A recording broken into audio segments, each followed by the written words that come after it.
আসসালামু আলাইকুম।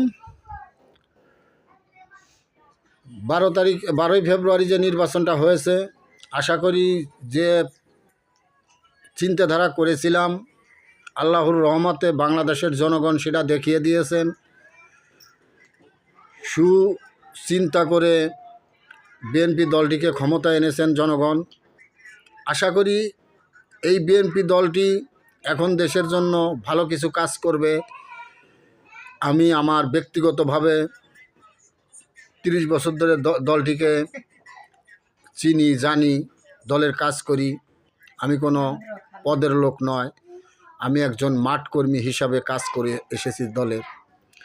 তাই বিভিন্ন সময় মিডিয়াতে, ফেসবুকে, ইউটিউবে বলেছি যে আপনারা জনগণ এই দলটিকে রাষ্ট্রীয় পরিচালনা করার সুযোগ করে দিন, দেশের উন্নয়ন করার সুযোগ করে দিন।